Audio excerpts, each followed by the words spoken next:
Bien, retornamos con la noticia al día y en esta oportunidad tenemos una entrevista con el pastor Pedro Arana.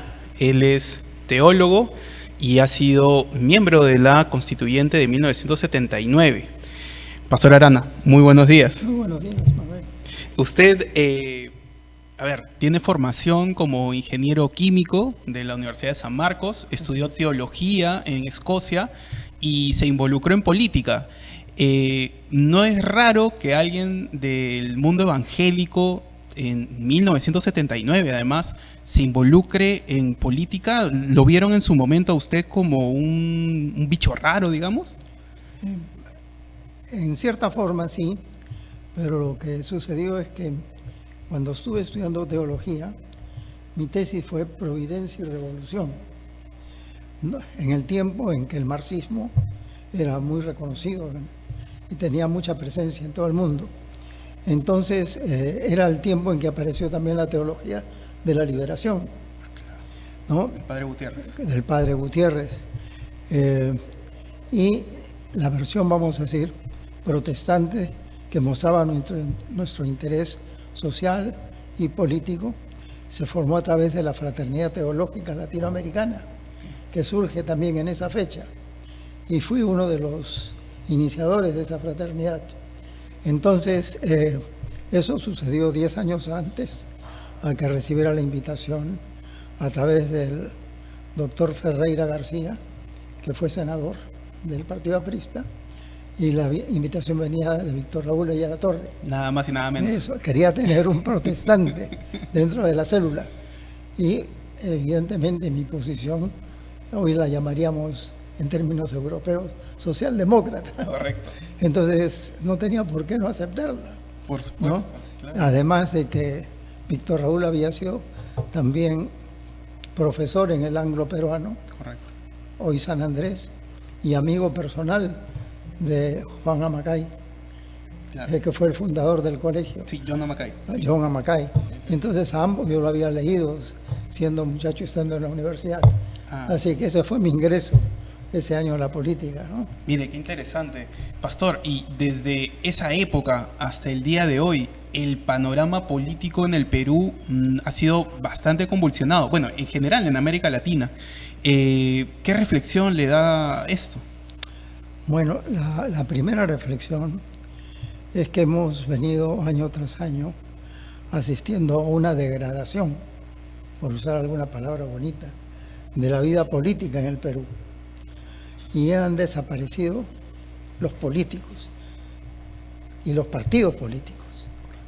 Y los pocos que quedaban, ya hemos visto que no tienen una presencia significativa en las elecciones. 3 de ellos, ¿no? Uno de ellos ya está fuera. Entonces, la política se ha convertido, como muchas otras cosas, no le voy a echar solo la culpa al sistema económico, pero se han convertido en negocios. Lamentablemente. ¿No? Y para mí ha sido un golpe muy fuerte, porque cuando fui invitado, yo ingresé por que había la elección, que se podía optar por uno de los candidatos, que ha habido también ahora, ¿no? Tiene el nombre, se me ha ido. Cuando uno vota, no solo por el presidente, pero dice, quiero votar por el número 12. Claro, claro. ¿No? Entonces, yo fui al C69 y salí elegido. Caray. Y no me pidieron un centavo. Hoy esos puestos se venden. Sí. Entonces, esos cambios han ido trayendo un deterioro de la moral pública y de la moral política. Entonces, hoy escuchamos hablar con bastante claridad en muchos sectores de que hay delincuentes participando en la vida política y nadie se queja. ¿No? Parece normal. No, parece normal. Lo hemos normalizado. Exacto. Entonces son cosas que han ido variando poco a poco y han hecho trágicamente que el país se encuentre en disyuntivas como la que tenemos que atravesar en este momento, de 2 candidatos que no representan realmente lo que el país quiere, por Correcto. decirlo de alguna forma. Correcto. Y esa degradación que se ve reflejada en la política trasciende, pero de la sociedad misma.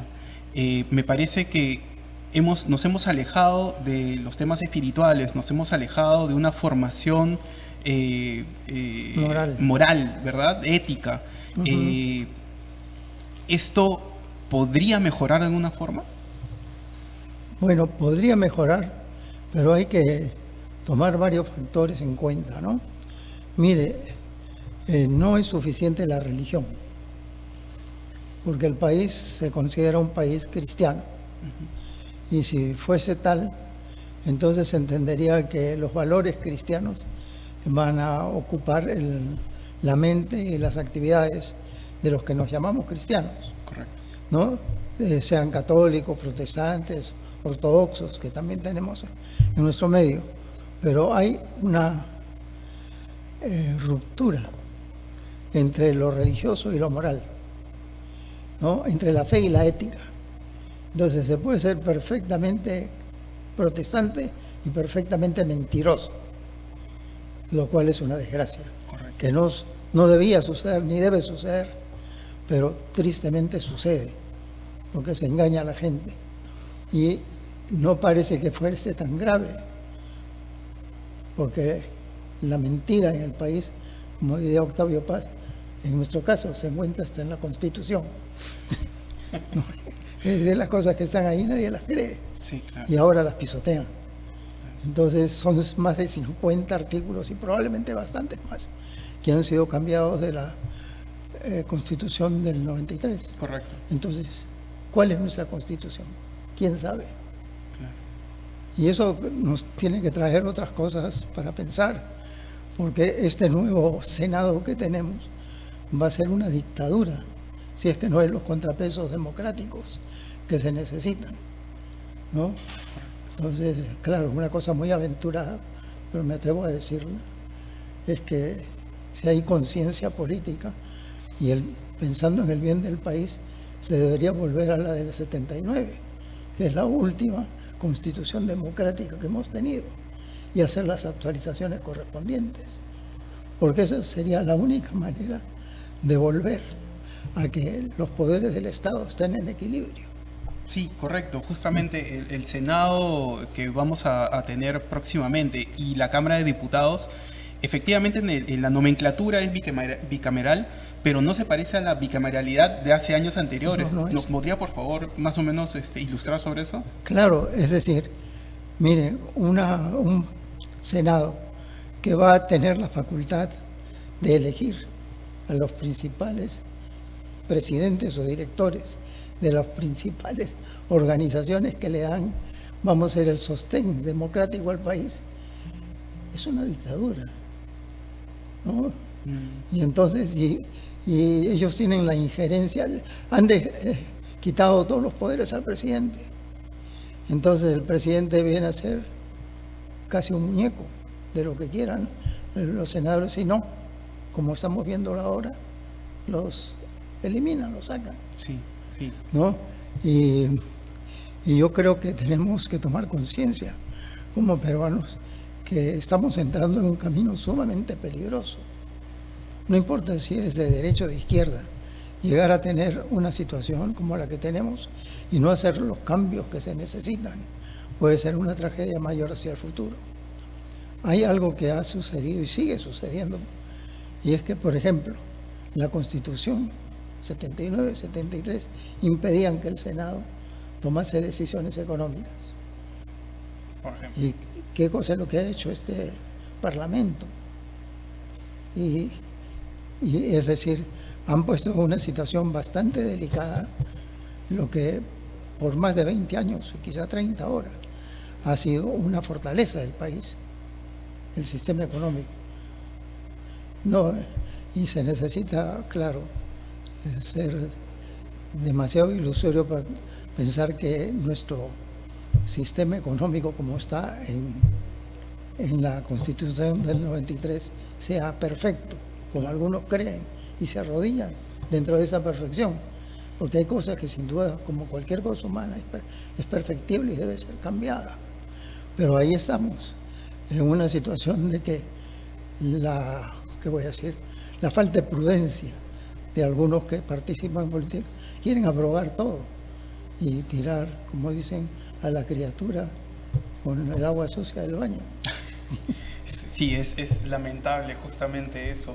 Pastor, en estas últimas elecciones y en la anterior creo que ha habido un voto muy marcado de las comunidades evangélicas o protestantes.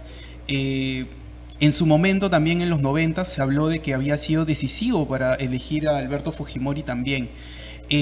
A lo largo de estos años, ¿usted cree de que existe un voto religioso, un voto con un público cautivo relacionado a la religión? Tristemente sí. No, y en algunos sectores, es decir, creo que aquellas personas que ocupan los cargos de liderazgo han optado por no solo tener una gravitación sobre las comunidades espirituales, como es lo que nos toca hacer, sino que han pretendido, y no solo pretendido, han logrado colocar ciertas personas dentro del Parlamento. Yo personalmente creo que no se pueden usar las iglesias para ningún partido político, para ninguno, ¿no? Y que debemos tener mucho cuidado los pastores con tratar de guiar el voto de las personas. Eso no quiere decir que no tengamos nuestra propia persuasión, pero no se debe usar el púlpito, no para poder ventilar estos tipos de asuntos y sobre todo impulsar a la gente a tomar lo que piensa el pastor. Ahora, si a uno le pregunta cuál es su posición, puede responder, pero es muy en contra de lo que debía ser en la administración de la fe, usar el púlpito para respaldar a un candidato o a un partido político. Y tristemente es lo que se está viendo. Y la otra cosa es que hay candidatos que con la idea de que son cristianos van a pedir votos a las iglesias. Sí. Y hay lugares donde los han recibido. Sí. ¿No? Entonces, locales de campaña dentro de iglesias. Claro, eso no, yo creo que va en contra de lo que es la iglesia y lo que estamos llamados a hacer como cristianos. Debemos tener una posición política, sin duda que sí. Yo la tengo, pero de allí a usar la estructura eclesiástica para los fines propios, que hay una distancia bien grande. En todo caso, como iglesia, queremos el bienestar espiritual, moral y material del país. Correcto. ¿No? Y tenemos que enseñar con las escrituras lo que ellas dicen acerca de la responsabilidad cristiana. Y la responsabilidad cristiana es, en palabras de San Pablo, en la carta a los Filipenses, vivan como ciudadanos dignos del Evangelio de Cristo. Sí. Y por ahí va el gran asunto, ¿no? Sí. Y yo creo que ese es un llamado muy fuerte que tenemos en estos días. Sí, y hacer ciudadanos más del cielo que de la tierra, ¿verdad? O sea, lo que entendemos que es un ciudadano del cielo, en el sentido ético, que le debe interesar la verdad, la justicia, la libertad, la paz. Eso hay que comenzarlo a vivir aquí en la tierra. Correcto. Pastor, es quizás ya muy poco común que en las iglesias habitualmente protestantes los pastores no tengan una formación académica o no tengan una formación medianamente nutrida. En su caso, usted ha estudiado en Escocia, tiene además estudios en San Marcos. Eso ya no se ve, ya no es tan común en los pastores en la actualidad. ¿Usted cree que por ahí también podría haber algún tipo de influencia respecto de la feligresía? Podría haber, pero ahora es más nutrido el grupo de pastores que tienen estudios superiores, ¿no? Aunque claro, en el interior del país probablemente se den los casos que usted ha mencionado, pero lo que me preocupa más es que la división que se ha creado dentro de las comunidades cristianas protestantes, no se trata tanto de que tengamos divisiones teológicas, sino divisiones económicas. No económicas en el sentido de estos tienen plata y los otros no, que también sucede, sino de haber tomado una posición de defensa a ultranza del sistema económico del libre mercado, por ejemplo, ¿no? Y no les importa lo de social, porque una economía social de mercado debería ser diferente de una economía netamente de mercado, ¿no? Y eso fue lo que tuvimos en la Constitución del 79, una economía social de mercado. Pero cuando se toma una posición de ir por la economía para que dividan a los cristianos, estamos en un tema demasiado peligroso, porque se pone el dinero por encima de la vida y de las personas, y eso es sumamente grave. San Pablo lo había advertido, ¿no? Que tengamos cuidado en hacer un Dios del dinero. Correcto. Bueno. Sí. Bueno, pastor, usted tiene dirige una iglesia, está al frente de una iglesia presbiteriana en Pueblo Libre. ¿Podría mencionarnos qué significa eso para la comunidad? ¿Qué tan nutrida puede ser la feligresía presbiteriana, que en el Perú quizás no es tanto como en Europa, que sí tienen bastante? Y además, hace poco el señor Donald Trump mencionó que él era presbiteriano. ¿Qué podría decirnos sobre un representante de la iglesia que hace las cosas que hace? Como bien lo dijo, él era. Okay. ¿No? Y ya no es, felizmente. Entonces, lo que nosotros como presbiterianos tenemos una historia, ¿no? O sea, como todas las iglesias cristianas, nacimos en Jerusalén, en la iglesia cristiana de Jerusalén. Pero hacia el siglo XVI, durante la Reforma, fue Juan Calvino el que se encargó de organizar la Reforma, que puso como la base sólida para la fe cristiana como autoridad suprema las Escrituras, bajo la dirección del Espíritu Santo. Y a él lo conocieron como el teólogo del Espíritu Santo. Pero su interés también fue en cómo vivir esa fe en las comunidades. Por eso existe Basilea, ¿no? El reino de Dios. Él tenía ese sueño. Bueno, pero lo interesante es que allí en Ginebra comenzaron la industria de los relojes, Claro, la industria de la seda, sí, y varias otras industrias. Entonces, ¿por qué? Porque el trabajo, el ser humano, era el centro de la sociedad. Y en el centro de ese ser humano debía estar buscar la gloria de Dios. Entonces no era más bien un camino de honrar a Dios, poder trabajar y hacerlo lo mejor que se podía. Pero no solamente eso, sino que él tuvo una doctrina que a veces no se desconoce, la libre circulación de los bienes en Ginebra, para que no hubiesen personas que no tuvieran nada cuando otros les ofraban cosas, ¿no? Entonces hay bastante literatura ahora que nos habla de esa conciencia social de Calvino, que otra cosa más, a los pobres no se les debe cobrar impuestos, ¿no? Bueno, hay varias cosas que habría interesantes. Y él fue el que se dio cuenta que el dinero era un bien y que el dinero podía ganar intereses y debía ganar intereses, pero que la vida económica debía estar al servicio de la sociedad. Ahora se han tomado las cosas a veces un poco al revés. Bastante. Y políticamente tenía que decirse que una Europa donde los gobiernos, tanto de la Iglesia, que era un gobierno vertical, monárquico, del Papa, ¿no?, como los gobiernos políticos eran monarquías. Surge la primera iglesia democrática, donde los miembros de la comunidad elegían a sus pastores. Ah, mira qué interesante. Interesante. Y donde él hace una diferencia, vamos a decir, distinción entre los que gobiernan políticamente, espiritualmente, ¿no?, la iglesia, y los que manejan los fondos de la iglesia. Los primeros son los pastores y presbíteros, y los otros cuerpos son de diáconos. Y él lo que se resistía es que una sola persona tenga todo el poder. Claro, concentrando. Y su raciocinio era este: dice, el hombre es pecador, todos somos.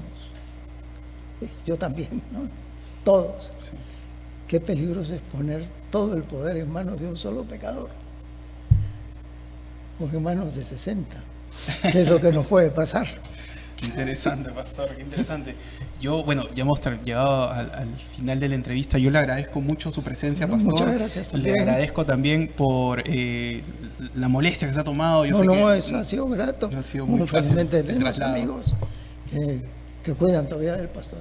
Muchas gracias. Gracias. Bueno, hemos estado con el pastor Pedro Arana, pastor presbiteriano, que nos ha hablado un poco de la política y desde la visión teológica, por supuesto, en el Perú y en el mundo además.